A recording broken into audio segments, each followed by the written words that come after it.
Welcome to Portugal. That's right, these two little islands here are literally called the Deserted Islands. They're sitting next to mainland Madeira, which is just over there. I did a stopover in Madeira in the 2009 Mini Transat, my first proper offshore ocean race. And I didn't think I was going to end up this close again this year. But, well, I got a little bit closer than I wanted, to be fair. As you will have seen on the tracker, almost everybody else went to the northern side of the island. That's the best way to get the strongest breeze. And I went into the southern side, partially because the sail change that I did yesterday wouldn't allow me to keep the course that would take me over. So when I changed from the smaller Jenica to the big one, I kind of closed the door, I guess, on the northern option. But also, coming here was about keeping options open, actually, because at the moment the routing is completely insane. Let me show you. So we're up here in Madeira at the moment, and these dotted lines here, those are the routings, and of course these are the boats on the fleet.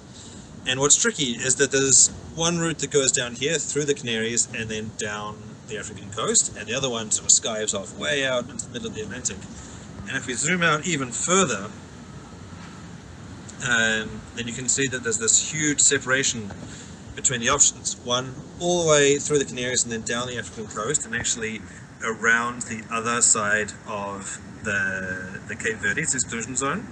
So one goes all the way around here, and the other one goes all the way here.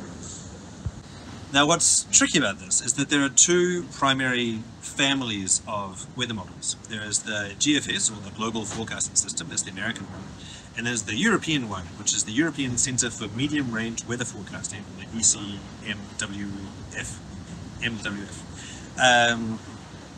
And what I find challenging here is that they each sort of have their own algorithm, their own satellites, their own sensors, and their own vision of the world. And so as ocean racing sailors, we're used to analyzing between these two different families and figuring out which is the one that's most in phase and which one we should put our weight behind, and which one has the best concept of reality.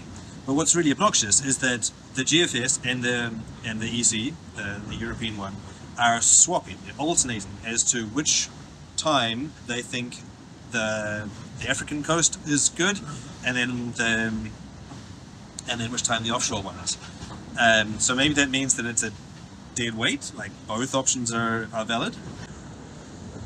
Certainly it looks like most of the fleet is heading out this way on the western option, and that is because in a couple of days, on Friday, there's this installation of this crazy depression here. And that is strange for a couple of reasons. One is that there's normally an anticyclone, or a high pressure system rather than low pressure systems in this place. And so that's completely upset the normal way of reading the North Atlantic. And that means that either way, African coast, middle of the Atlantic, is going to be challenging because the trade winds, the standard winds that circulate in this way, are being completely shut off and destroyed by the passage of this depression. So either way, it's going to be a challenge, and I just need to figure out which challenge to sign up for.